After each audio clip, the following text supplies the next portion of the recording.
자, 오늘 하나님의 소유권이라는 제목으로 말씀을 전하기를 원합니다. 여러분, 오늘 말씀을 보면 다윗이 얼마나 하나님 앞에서 감격하고 있는지를 잘 알 수가 있어요. 다윗이 성전을 건축하기 위해서 많은 것을 모았습니다. 물질을 모으고 하나님께 헌신하고 드렸습니다. 또 백성들도 마찬가지로 그렇게 했습니다. 그런데 이것은 솔로몬 시대에 가서 잘 완성이 되게 되어지죠. 자, 우리가 오늘 말씀을 보면서 하나님을 찬양하는 다윗을 통해서 바라봐야 될 것이 있어요. 이게 뭐냐면, 다윗이 지금 이스라엘의 누구입니까? 이스라엘의 왕이잖아요. 다윗이 왕인데 하나님을 찬양하고 하나님을 진짜 왕으로 고백하고 있는 장면입니다. 이게 다윗의 위대함이에요. 저는 아무리 생각해보아도 정말 다윗이 겸손한 사람인 것 같아요.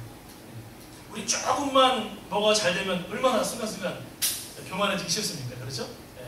조금만 잘 되면 와, 내가 이거 해냈어, 이런 게 있잖아요. 저는 어렸을 때 보니까 그랬던 것 같아요. 어떤 성취를 조금만 해내도, 그래서 제가 어떤 뭐 반장이 되고 또 뭐가 되고, 심지어 저한테 막 군기 반장도 시켜줬어요. 담임선생님이 왕일 때는 군기 반장도 시켜주고, 그때는 별 반장이 많았어요. 야, 그래도 얼마나 기분이 좋고 막 성취감을 느끼고 좋았단 말이지. 어떤 위치만 주어져도. 다윗은 지금 그런데 모든 걸 가진 이스라엘 왕입니다. 위대한 왕입니다. 다윗은 사실 시시한 왕이 아니었습니다. 탁월한 전략가이고, 그리고 용맹스러운 장군이고, 음악과 문학에 탁월한 사람이었고, 더 중요한 건 그 깊은 곳에 하나님을 향한 신앙이 어느 누구와도 같지 않은 사람이 다윗입니다. 충분히 교만할 수 있죠. 다 가지고 있는 사람입니다. 멋진 사람입니다. 그런데 자신이 왕으로 고백하고 있지 않는 거예요. 하나님의 왕이라고 고백하고 있는 거예요. 놀랍습니다. 사실 이스라엘의 왕을 세우는 건 하나님의 뜻이었어요, 아니었어요? 어떻게 생각하세요? 하나님의 뜻이었어요, 아니었어요? 하나님의 뜻이 아니었어요. 사무엘이라고 하는 사사가 있을 때, 하나님은 사사를 통해서 역사하셨거든요. 이스라엘 다스릴 때. 그때 사람들이 사무엘에게 요구합니다. 사실 사무엘의 자식들이 잘못했어요. 이 사사들이 아버지와 같지 않아. 그래가지고 잘못했기 때문에 이 어떻게 보면 정당성이 있기도 했어요, 백성들한테. 그래서 왕을 달라고 요구합니다, 사무엘에게. 그 사무엘이 하나님 앞에 나아가니까, 하나님께 물어보니까 하나님께서, 야, 이 백성이 지금 저 중심을 보니까 단순한 게 아니고 나를 왕으로 인정하지 않는 것이다. 그렇지만 저들이 저렇게 원한다면, 나의 백성 원한다면 내가 왕을 세워주겠다. 하나님이 말씀하시고, 그리고 왕을 세워주시잖아요. 사울왕을 세워주시죠. 자, 여러분, 그런데 사울왕이라든지 왕은 또 이후에 태어나게 되는 다윗의 모든 후손들이라든지 또 북쪽 이스라엘 왕들은 하나님을 정말 왕으로 섬기지 않았단 말이에요. 그런 왕이 대부분이에요. 다윗은 하나님 왕으로 섬겼습니다. 왕이면서도, 진짜 왕이면서도 왕으로 섬겼다. 오히려 백성들보다 하나님을 왕으로 섬겼다. 하나님 마음에 합할 수밖에 없죠. 이게 진짜 믿음이라는 거죠. 멋진 사람이라는 거죠. 사람은요, 인격이 언제 드러나는지 아세요? 가져봤을 때 드러나요. 어떤 위치에 섰을 때 드러나는 거예요. 그때 내가 변치 않고 하나님 앞에 겸손함이 있다. 위대한 사람입니다. 대부분 사람들이 어떤 곳에 가게 되어지면 많이 달라지잖아요. 그죠? 자, 오늘 그렇다면 오늘 하나님을 이렇게 왕으로만 높이고, 유일한 왕으로 높이고, 자신은 왕이 아닌 고백을 하고, 이런 다윗, 모든 소유가 다 하나님에게 있습니다라고 고백하는 다윗 보면서 오늘 하나님 어떤 메시지를 우리가 주실까 한번 같이 살펴봤으면 좋겠습니다. 첫 번째 한번 같이 보겠습니다. 다 같이 한번 읽겠습니다. 시작. 여러분, 성전을 짓기 위해서 지금 다윗과 이스라엘 백성들이 자발적으로 헌금을 합니다. 14절 한번 보세요. 주의 손에서 받은 것으로 어때요? 다 주께 드렸을 뿐입니다. 모든 것이 주께로부터 왔으니, 이런 찬송이 있어요. 모든 것이 다 하나님의 것이라고 하는 고백이에요. 놀랍죠? 여러분, 옛날에 군주는요, 절대 권력입니다. 사실은 뭐 반제의장 절대 반지 낄 필요도 없어요. 그냥 군주는 그거 안 껴도 돼. 그냥 절대 권력이에요. 물론 그게 맞는 건 아니지만, 왕도 그렇게 이해했고, 백성들도 왕의 횡포와 웬만한 횡포들은 웬만한 건 다 그냥 눈 감았어요. 왜? 절대 권력자라는 생각을 가졌기 때문에. 예? 그런데 다 하신 거예요? 이것이 다 하나님의 것이다. 물질도 돈, 자신의 것이 아니라 다 하나님의 것이다. 예? 모든 물질이 다 하나님의 것이라고 고백하는 것. 이유가 뭘까요? 한 가지입니다. 세상의 모든 것도 하나님의 것입니다. 고백하는 이유가 뭘까요? 하나님이 바로 창조주이기 때문에 그럽니다. 하나님이 모든 것을 지으신 분이기 때문에, 모든 것의 시작이기 때문에 그렇게 이야기를 하는 겁니다. 여러분, 사실 사람은요, 돈에 대해서 관념이 제대로 되어 있지 않으면 어떻게 될까요? 굉장히 어려움을 겪습니다. 저나 여러분이 어려움을 겪기 쉬운 게 딱 좋은 게 돈이에요. 네. 돈에 대한 욕망이 크면 클수록 여러분 어려움은 비례됩니다. 그렇게 될 수밖에 없어요. 여러분 디모데전서 6장 10절 말씀 보면 어떻게 나와 있냐면, 이것이 우리말 성경으로 보면 돈을 좀 풀어서 돈을 사랑하는 것이 모든 악의 뿌리입니다 이렇게 나와요. 돈을 더 많이 얻으려다가 진실한 믿음에서 떠나게 됩니다. 오히려 더 큰 근심과 고통만 당하게 됩니다. 여러분 동의하십니까? 동의 안 하나요? 네. 여러분 이 말씀은요, 돈이 필요 없다는 게 절대 아니에요. 네. 무슨 말이냐면 돈에 대한 니드, 돈이 필요하다는 것, 그 니드 자체가 죄악이라고 말씀하시는 게 아니에요. 성경은 절대 그런 게 아니에요. 네. 그런데 뭐가 문제냐면 돈이 내 삶의 우선순위가 될 때 내 영적 모든 것들이 파괴된다는 거예요. 이게 문제가 된다는 거예요. 이게 어렵다는 거죠. 네. 다시 말씀드리지만 기독교는요, 우리의 신앙은, 이 진리는 여러분 금욕주의가 아니에요. 제가 몇 번 말씀드렸을 거예요. 금욕이 절대 아니에요. 네. 네. 그러나 절제, 성령의 9가지 열매 중에 마지막이 뭐예요? 절제예요. 하나님, 우리가 돈이 필요한 거 아세요. 돈이 있어야 밥도 먹고요, 삶을 살아갈 수 있잖아요. 삶을 영위할 수 있잖아요. 그래요, 안 그래요? 물론 어떤 분들은 돈이 없어도 그냥 살아갈 수 있는 분들이 있어요. 예. 아주 그냥 무소유로 해가지고 살아갈 수 있는 분들이 있긴 있어요. 예. 불교의 고수들 가운데 뭐 이런 분들, 그런 분들 계세요. 그 대신 그분들은 무엇을 하나요? 예. 집집마다 다니면서 이제 한 푼 달라고 이제 밥을 달라고 이제 하시죠. 물론 그 돈은 다른 사람이 벌어서 주는 거지만 어쨌든 간에 다 필요해요.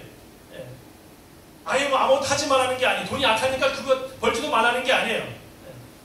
그런데 절제가 필요해요. 이것이 중요합니다. 여러분, 부부도 마찬가지예요. 하나님께서 남자와 여자를 창조하시고 한 가정을 만들도록 이끌어 주셨어요. 사실 하나님은 참 놀라우신 것 같아요. 무슨 말이냐면 항상 보면 상호작용, 상호를 통해서 균형을 이루어 갔어요.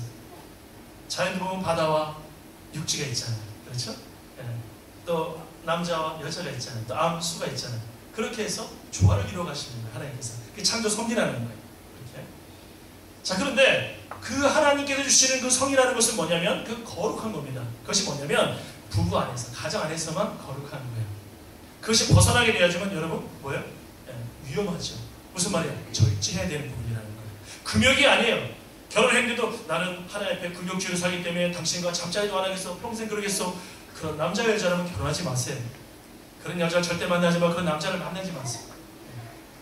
나는 당신을 위해서 정말 모든 것을 헌신하겠습니다. 우리 남자 여자 한 가정을 이뤄서 하나님 앞에 행복하게 그렇게 만나세요. 이게 축복이고 아주 아름다운 거예요. 그런데 그것이 절제되지 않고 다른 남자, 다른 여자 이렇게 되니까 이게 문제가 됩니다. 신앙은 여러분 꼭 기억하십시오. 금욕이 아니고 절제입니다. 여러분 술도 마찬가지예요. 술도 여러분 물어봅시다. 아니 부부가 와인 한잔 마시면서 고기 먹는데 뭐가 죄예요? 얼마 전에 어떤 목사님 만나는데 깜짝 놀랐어요. 난 요즘에 목사님이 너무 이렇게 여기 계실 때 저보다 훨씬 젊은데도 어떻게 이렇게 신앙들이 아주 철저하신지 모르겠어요. 대단하시더라고요. 이 목사가 어떻게 술을 마십니까? 그러더라고요. 네? 들어보니까 맞는 것 같기도 하고 틀린 것 같기도 하고. 사실 기독교가 한국에 들어왔을 때 한국이 술을 금주운동을 했어요. 그건 잘한 거예요. 굉장히 잘한 거예요. 왜냐하면 한국 사람들은요 술을요 외국 사람처럼 마셔요. 외국 사람들 요만한 잔에 마시잖아요. 그렇죠? 또는 와인 한 잔 마시고 두 잔 이렇게 끝나잖아요. 우리나라 사람들은 이만한 사발에다가요 한 번 마시는 게 아니에요. 두 번 마시는 게 아니에요. 그냥 뭐 항아리 통째로 갖다 놓고 다 마실 때까지 그리고 그걸 자랑하는 거예요. 내가 이렇게 많이 마시는 사람? 쓰러져. 그걸 자랑하는 거예요, 우리나라 사람들은. 그러다 보니까 문제가 많이 생겨요. 여러분, 술은요, 절제가 필요해요. 음식 먹을 때 와인으로 한 잔해서 고기 먹을 때 얼마나 좋아요. 그게 지나서 취하게 된다. 그럼 먹으면 안 돼요.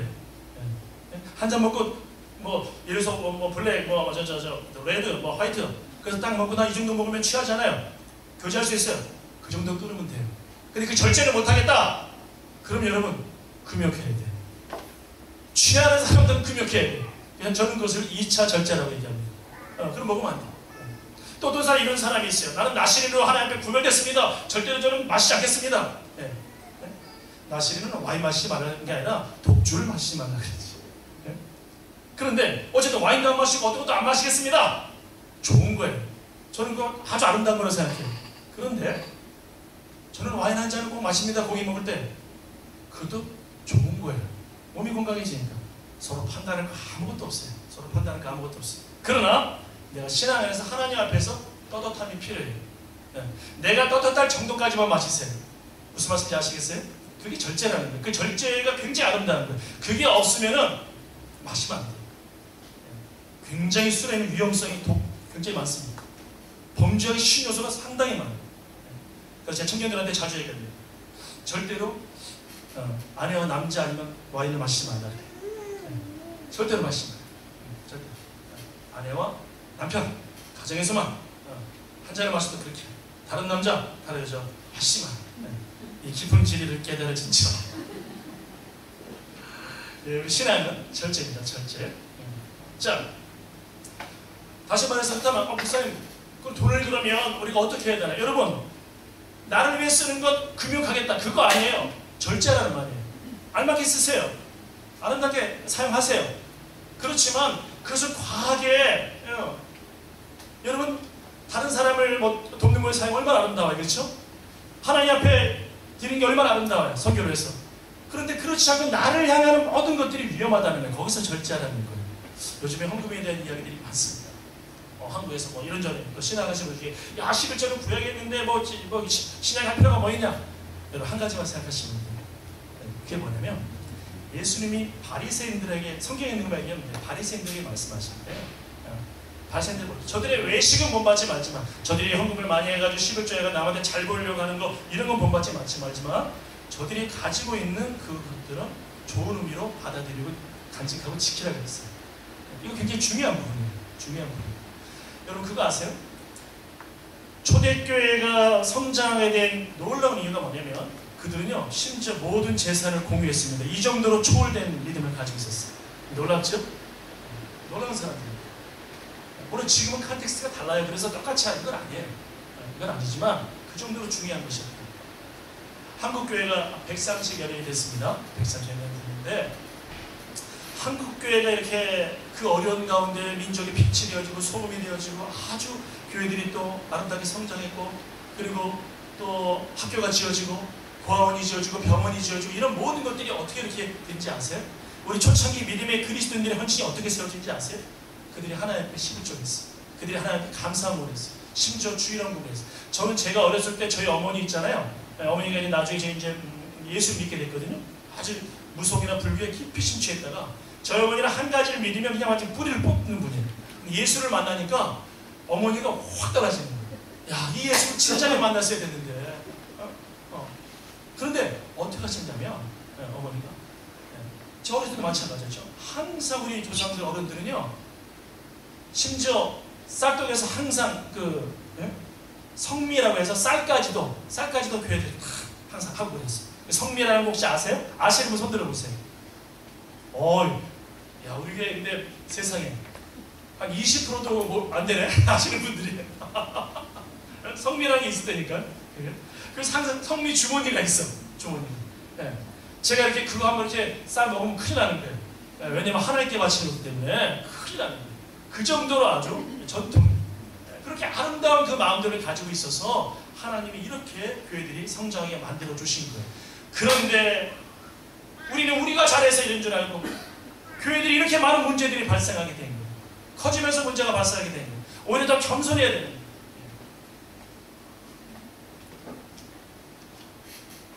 사실 팀 켈러도 목사님 그런 얘기 하셨어요. 한국교회 얼마 전에 오셔가지고 북 콘서트를 했다 그러더라고요. 아주 굉장히 가장 지금 영향력 있는 아주 뜨거운 어떤 가장 변증하게 탁월한 기독교 변증의 그런 분 중에 한 분인데 지금 아마 한국교회나 전 세계에서 가장 영향력 있는 분이지 않을까 하는 생각을 제가 해봅니다. 사람들이 그렇게 많이 모였다 그러더라고요.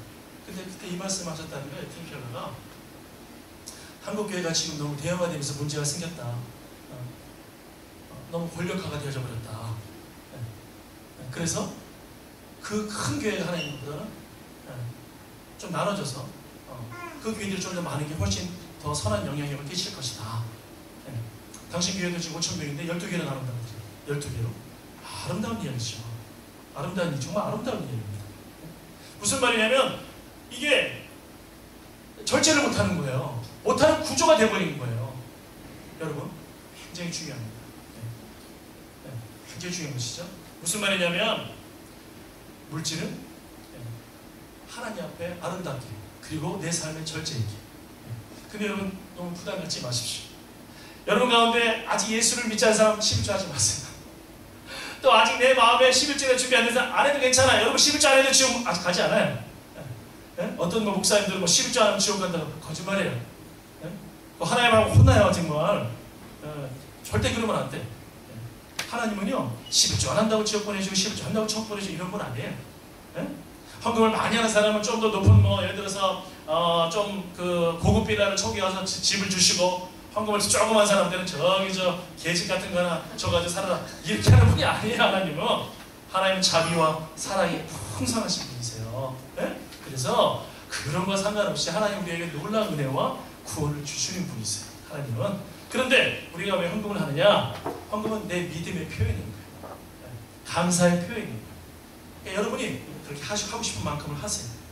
내 믿음만큼을 하세요. 하나님. 그러면 하나님이 기뻐하시는 거예요. 기뻐하시는 거예요. 자, 두 번째로 보겠습니다. 두 번째로. 자, 읽어보겠습니다. 두 번 시작. 한 번 더 크게 시작. 힘은 12절 말씀에 보면 하나님의 손에 권세와 권능이 있다 그랬어요. 그렇죠? 그리고 모든 것, 사람을 크게 하시는 것, 부하기도 다 모든 것이 다 주의 손에 있다. 이렇게 고백하고 있습니다. 여러분 모든 힘은 누구의 것이라고요? 하나님의 것입니다. 요즘 미국, 또 한국 미투 운동으로 지금 한창 또 전 세계가 지금 아주 관심이 집중되고 있습니다. 무슨 말이냐? 나도 당했다. 이런 내용이에요. 미투. 나 역시. 모르시는 분 거의 없을 거라고 생각합니다. 야, 정말 한국에서 요즘에 일어나는 일들을 보면서 미국도 마찬가지고 이게 누구의 얘기가 아니라 이게 문화계, 정치계, 수많은 곳에 지금 이 문제가 발생합니다. 여러분, 아니 부부가 아닌 어떤 썸씽이 생겨도 이거 자체도 하나님 앞에 심각한 문제인데, 아니 어떻게 그게 성추행이 폭력으로 되냔 말이에요. 자체가. 그것도 종교계까지도. 기독교, 개신교, 캐톨릭, 불교, 지금 다 마찬가지예요. 이런 문제가 발생하는 거예요. 자, 로마서 3장 23절 말씀이 생각났어요. 모든 사람이 죄를 범하였음에 하나님의 영광이 이르지 못하였다. 참 사람이 이렇게 죄성이 됐어. 설사 우리가 그런 동일 범죄를 저지르지 않았다 할지라도 여러분 물어봅시다. 저와 여러분이 죄 책임에서 여러분 자유로울 수 있습니까? 우리도 그러지 못해요. 사실은. 다 마찬가지예요. 그러니까 그걸 보면서 저 죽일놈 나쁜 놈 하죠. 저도 보면서 그냥 그랬는데 묵상하면서 기도하다 보면 어때요? 과연 하나님 앞에서 우리는 모든 부분에 그렇게 하나님 앞에 당당한 거룩으로 나아갈 수 있는가?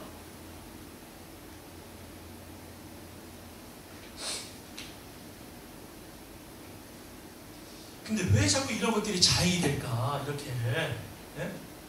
이유는 한 가지입니다. 그 권력이, 그 지위가 뭐예요?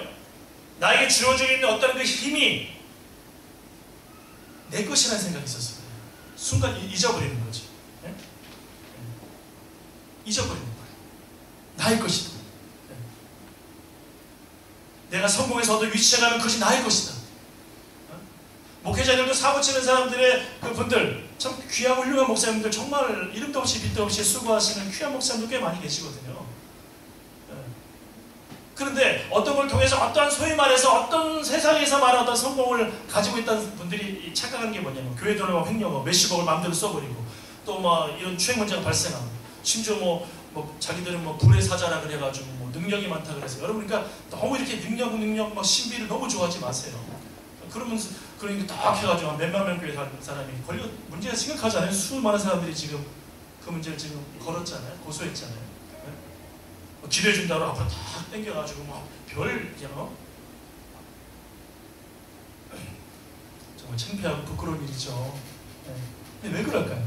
그 이루어진 어떤 보여지는 현상 자체가 순간적으로 교만이 되는 거예요. 하나님이 이루신 것이 아니라 내가 이루었다고 생각하는 거예요. 내 힘이라고 생각하는 거예요. 여기서 위험이 다 나오는 거예요. 여러분 모든 힘의 근원은 시작은 누굽니까? 하나님이십니다. 주님의 것입니다. 다윗은 이걸 고백하는 거예요. 여러분 다윗이 이걸 고백하는 진정성을 어떻게 알 수 있는지 아세요? 다윗도 한 번 넘어졌어요. 바세바를 통해서 범죄를 했거든요. 본인 자체가. 그것도 권력형 문제죠. 사실은. 그런데 다윗의 너무 위대한 건 뭐냐면 다른 사람들처럼 계속 성추행을 하고 성폭력 행해주고 이런 범죄가 이루어지지 않았다는 거예요. 다윗은 단 한 번이었다는 거예요. 하나님의 힘의 주인이시되 내가 내 것으로 착각했습니다. 그것을 저는 확실했기 때문에 거기서 뼈저리게 느꼈기 때문에 다윗이 또 범죄하지 않았던 거예요. 이게 진짜 회개라는 거예요. 네. 우리는 기도해야 됩니다. 하나님 제가 너무 라이트한 회개를 합니다. 좀 더 내가 하나님 깊은 회개로 나아가게 해주세요. 내 기도의 무게, 내 회개의 무게를 좀 더 깊게 해주세요. 이거 정말 필요한 거예요. 정말. 저도 여러분보다 다 마찬가지. 계속 이것을 하지 않으면 우리 언제라도 실수할 수 있고 넘어질 수 있다는 겁니다. 여러분 정말 주님이 사랑하는 여러분 힘을요 쉽게 가지려고 하지 마세요. 독이 됩니다. 따라해보세요. 힘을 쉽게 가지지 않겠습니다. 독이 됩니다. 독이. 제가요 34살인가? 98년이니까 34살일 거예요. 그때 제가 안수를 받았어요. 5월 10일입니다. 신대학을 졸업하고 2년을 이제 전임전도사 사역을 하죠. 성파구 방위동에 있는 교회에서 제가 전임 사역을 했어요. 그리고 이제 2년 후에 제가 안수를 받고 목사가 되었습니다. 참 젊을 때 됐죠. 어릴 때 됐죠. 34살이니까. 그런데 그때 교회 담임 목사님하고 어떤 그 교회가 좀 어려움이 좀 있었어요. 어려움이 있어서 이 목사님이 저를 전임전도사로 콜링하는데 또 이렇게 했던 그 목사님이 사임하고 다른 교회를 가셔서 제가 이제 6개월 동안 전임전도사가 이제 담임 목사 역할을 다 한 거예요. 제가 6개월 동안 설교를 새벽 기도부터 수요일 금요 구역장 모임들 토요일나 청년부 하여튼 꼬마 하여튼 고등부 다 제가 다 한 거예요. 제가 물론 이제 전도사님들 계셨지만 하여튼 꽤 많은 일을 제가 했던 것으로 기억이 돼요. 신방하고 그러니까 교회에서 이제 수석 장로님이 너무 수고한다고 전도사님 저한테 담임 목사님 타시던 차를 줬어요. 차가 얼마나 좋아요. 그 어린 나이에 32살 이럴 때 큰 차를 타고 다니니 참 죄송하기도 하고 너무너무 황송하죠. 또 제가 막 신방하고 그런데 그러면서 어떤 일이 벌어지냐면 이제 다른 담임 목사님이 이제 오시게 됐죠. 모시는데 이분은 어떤 분이냐면 예수전도단 YM이라는 예수전도단이 있는데 거기에 두 리더가 있어요. 그 중에 한 분은 지금 한국에 있었고 한 분은 그 케냐의 선교사로 한 18년 동안 사역하시던 분입니다. 아주 귀한 분이에요. 고든 맥도날드가 쓴 책.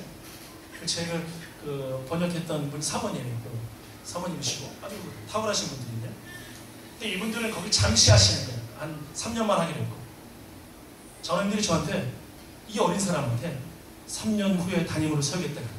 목사님 모시겠습니다. 왜냐면 교인들이 그 수백 명이 줄질 않은 거예요. 그 당시에 교인들이 마음에 다 상처 입었다가 참 어쨌든 뭐 다들 좋은 말이 됐던 것 같아요. 제가 목사 연습할 때 세상에 거기다 동네에다 교회에다가 앞에다 프레카드를 거는 사람들이, 이분들이 창피해 죽는 줄 알았어요. 고광덕 전사님 축 목사 안수면 프레카드 걸고 창피해 죽는 줄 알았어요. 네? 안에서 막 욕심이 나오죠. 왜 안 나오겠어요? 네? 그리고 제가 36세, 34, 35 목사 연습 받았으니 36세 담임이 되는 거예요. 그 젊은 나이에, 그것도 큰 교회. 네? 그리고 우리 형규가 그때 이제 7살이었어요. 근데 우리 형규가 참 멋진 아이입니다. 그때 예배 시간에 그 헌금통을 털었어요, 제가.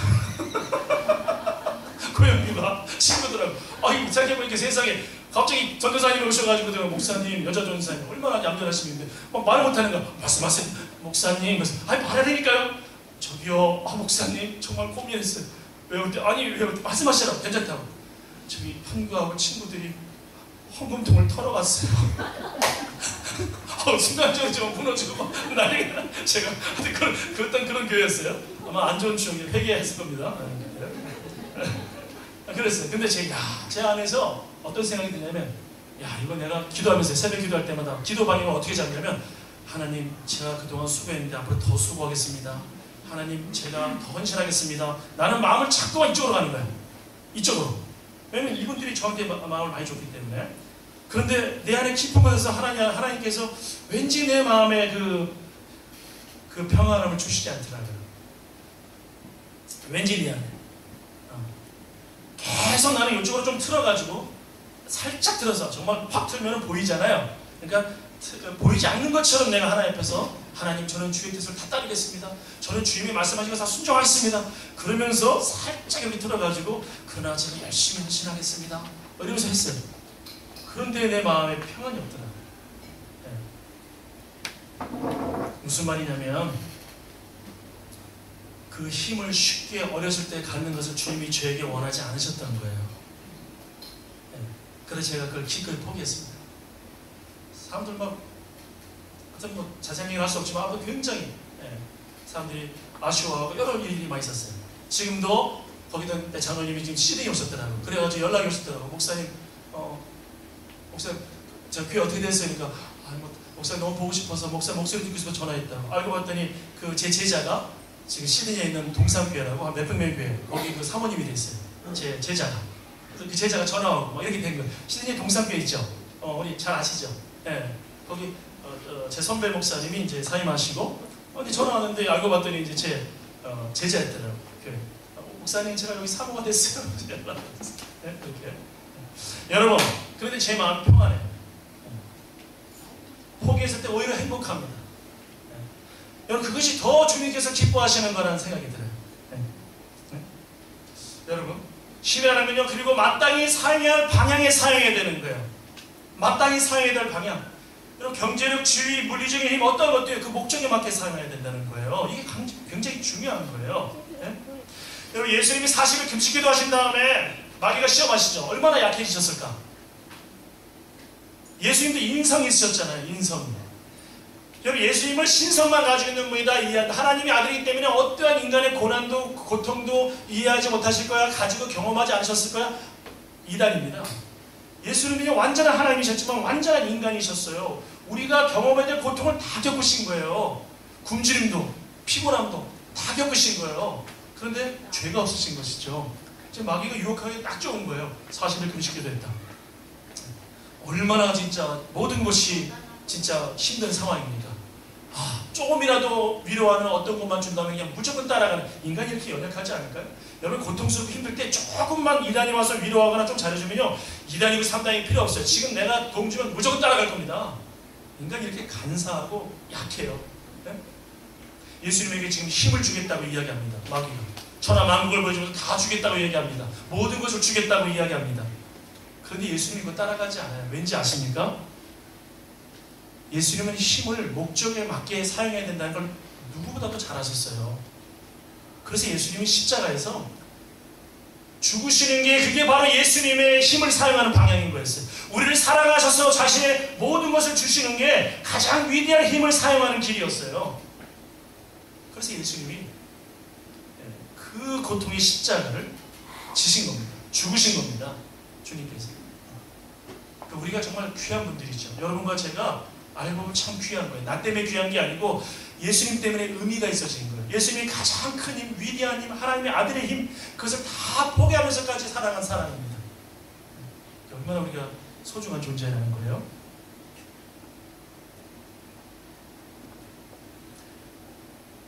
여러분, 물리적 힘도 마찬가지입니다. 여러분, 여자들은 좀 그러세요. 제 딸들도 마찬가지지만 절대로 요즘은 저는 여자를 때리는 사람하고 결혼하지 마라. 잘 지켜봐야 돼. 여러분, 절대로 안 되는 거예요. 그 힘을, 저는 또 손이 얼마나 큽니까? 그죠? 절대로 저는.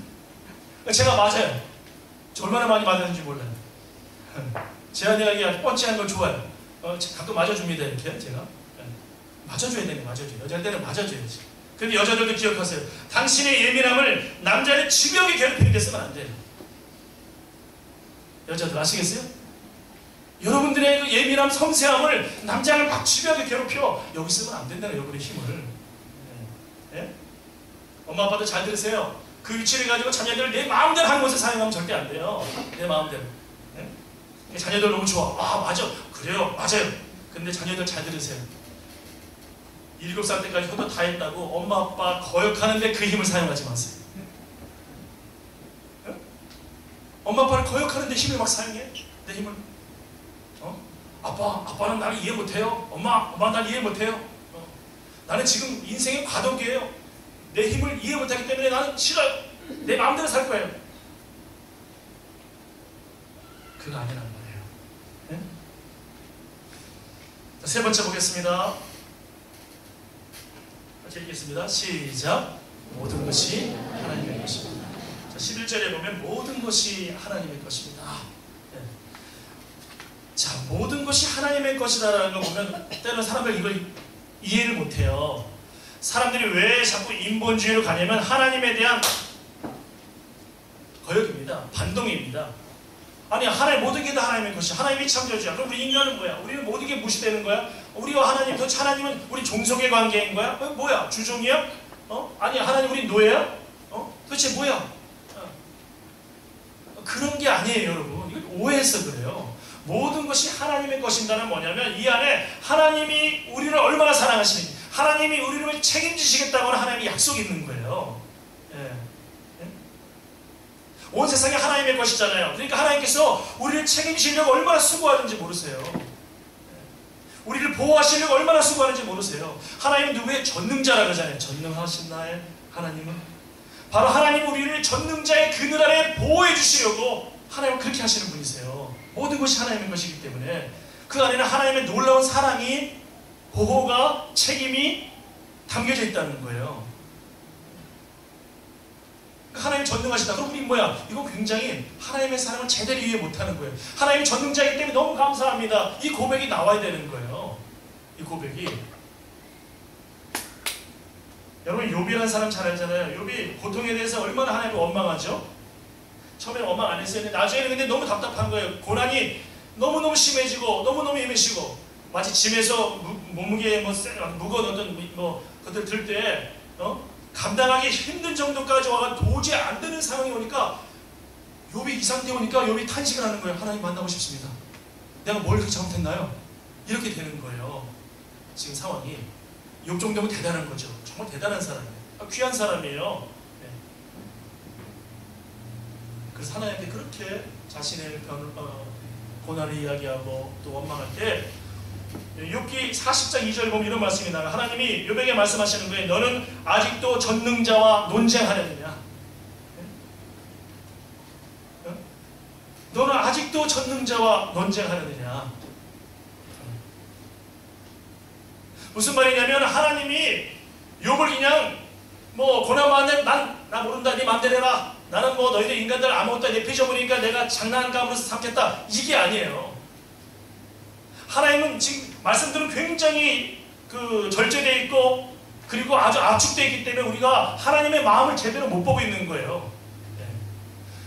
세상에서도 문장들을요, 어떤 얘기가 있을 때 딱 잘라가지고 어떤 부분만 보면은요, 굉장히 오해하기 쉬운 게 굉장히 많아요. 아시죠?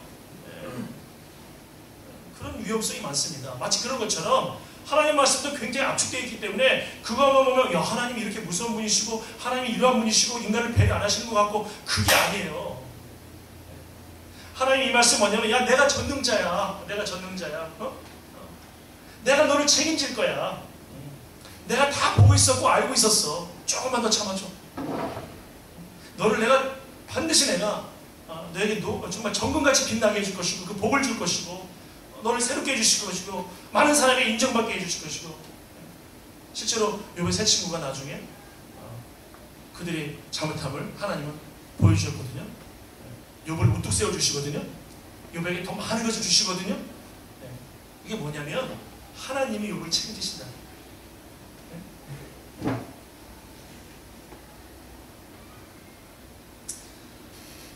다시 말씀드리지만 여러분들이 하나님의 소유라는 것은요, 속박이 아닙니다. 정말 안전한 것이고 가장 행복한 것이고 가장 축복된 것이고 오직했으면. 그래서 참여록에서 어거스틴이 그 고백을 했겠어요. 이 천재 어거스틴이 뭐라고 고백했겠어요? 내가 하나님 밖에 있을 때, 쉽게 얘기해서 내가 내 주인의 행세, 내가 모든 소유권이 나에게 있다고 생각하고 수많은 범죄를 하고 내 마음대로 살았을 때 내가 정말 행복하지 않았습니다. 이게 참여록의 고백인 거예요. 내가 주인이었을 때 행복하지 않았다는 거예요. 난 내가 너무 똑똑하니까. 20대에 대학 교수를 했으니까요. 얼마나 탁월한 사람입니까? 그렇죠. 천재입니다. 어거스틴은 천재예요. 그냥 쓴 글들을, 그것은 여러 가지 글들을 보면 정말 탁월하구나. 그 옛날에 어떻게 이런 내용들을 이렇게 쓸 수 있었을까? 하나님이 지혜 주시하면 불가능할 것 같아요. 근데 그게 하나님께서 이미 모든 것을 신학하고 훈련을 하신 거예요. 여러분의 자식들이 말씀 비잖아요. 여러분의 어떤 일들이 문제가 생기잖아요. 너무 염려하지 마세요. 하나님은 다 사용하실 거예요. 다 신학이 되게 하실 거예요. 신학이 뭐냐면 하나님을 알아가는 거예요. 과정. 그걸 만드실 거예요. 지금 모니카가 그렇게 고민하고 그렇게 아파하고 그렇게 고통스러워하고 엄마가 미치는 거예요. 엄마가 너무 마음이 아픈 거예요. 그래서 모니카 이런 회개됐어요. 하나님, 제가 술을 먹어서 그런 것 같아요. 죄송해요. 내 아들 좀 오직하면 그냥 술 한잔 마셨다고 내 아들이 삐뚤어지니까 하나님 대적하니까 많이 걸어가니 이단에 빠지니까 그런 기도까지 하면서 울고 막 그랬던 사람이 엄마 모니카입니다. 네? 그런데 무슨 말이에요? 이 모든 게 알고 봤더니 나중에 알고 봤더니 세상에 그러한 모든 상황을 하나님을 전하는데 놀라운 아름다운 도구로 하나님이 사용하시더라. 놀랍지 않나요? 네. 근데 이 어거스틴, 이 천재가 내가 하나님 밖에서 내가 주인이고 내가 똑똑하고 내가 다 할 수 있고 모든 사람이 내가 전하는 학문에 굴복을 하고 지 마음대로 살았던, 쾌락을 다 마음대로 누렸던 거죠. 그런데 거기에 행복이 없었던 거예요. 내가 하나님 안에 있을 때, 내가 하나님의 소유된 자로 살아가니까 진짜 평화가 내 안에 있구나. 이게 행복한 거예요, 여러분. 속박이 아닙니다. 하나님 안에 거는 진짜 행복한 거예요. 그래서 여러분을 초대하고 계십니다. 여러분, 말씀을 마치고자 합니다. 하나님의 소유권을 인정하십시다. 여러분은, 저는 하나님의 소유입니다. 그렇기 때문에 하나님이 우리를 책임지시고 인도하실 것입니다. 같이 한번 기도하겠습니다.